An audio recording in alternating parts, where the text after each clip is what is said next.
Hello,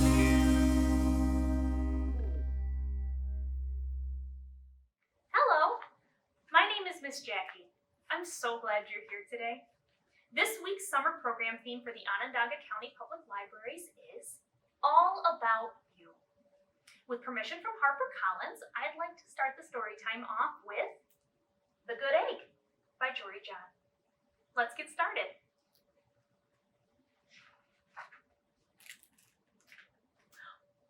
Hello! I was just rescuing this cat. You know why? 'Cause I'm a good egg. A very good egg. It's true. I do all kinds of good things like I'll carry your groceries, I'll water your plants, I'll change your tires, I'll paint your house. If you need any help whatsoever, I'm your egg.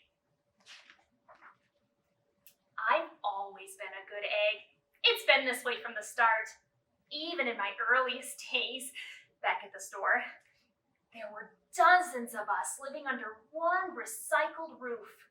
There was Meg and Peg and Greg and Clegg and Shell and Shelly and Sheldon and Shelby and Egbert and Frank and other Frank. The other 11 eggs weren't on their best behavior. They weren't exactly good. They ignored their bedtime. They ate only sugary cereal. They threw tantrums. They cried for no reason. They broke their stuff on purpose. Meanwhile, I tried to take charge. I tried to fix their bad behavior. I tried to keep the peace because I was a good egg. A very good egg. Nobody seemed to care, though. Every night I was exhausted.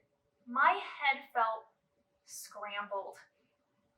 Then, one fateful morning, I noticed some cracks in my shell. They were everywhere. Oh.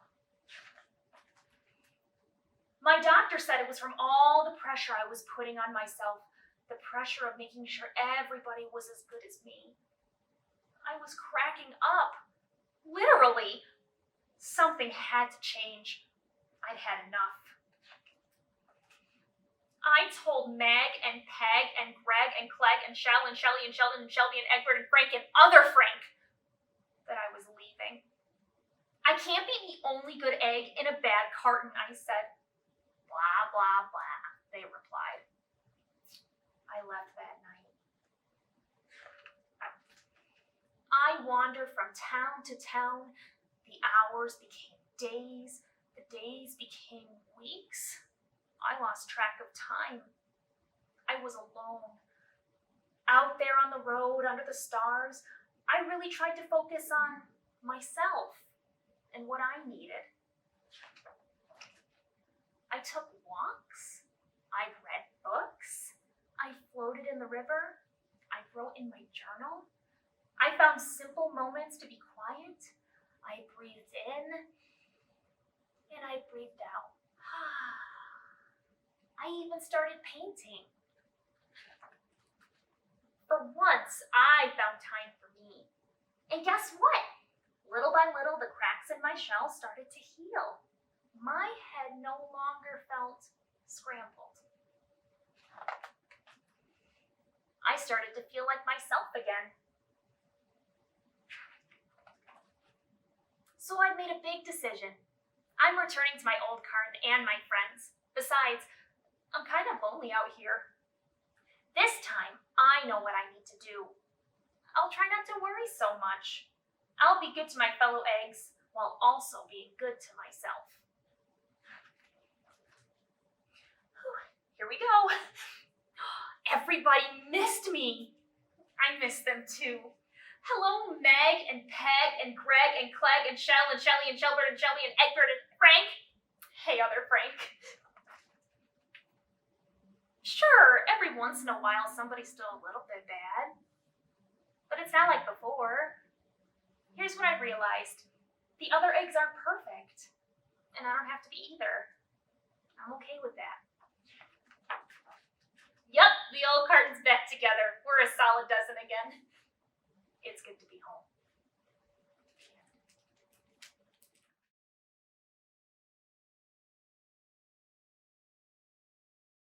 So now that we've read a story about the good egg, let's sing a song to go with it. Today we will be singing the song, 10 Little Fingers. To do this song, you're actually just going to need your 10 little fingers. And this time we're actually just going to be rhyming it, so it's going to be really fun. Are you ready? Let's get started. I have 10 little fingers and they all belong to me. I can make them do things.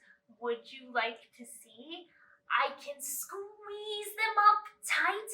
I can open them wide. I can clamp them together. I can make them all hide. I can wave them up high. I can wave them down low. I can hold them together, just like so.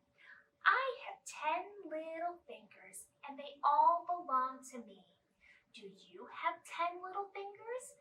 Let's count and see. 1, 2, 3, 4, 5, 6, 7, 8, 9, 10!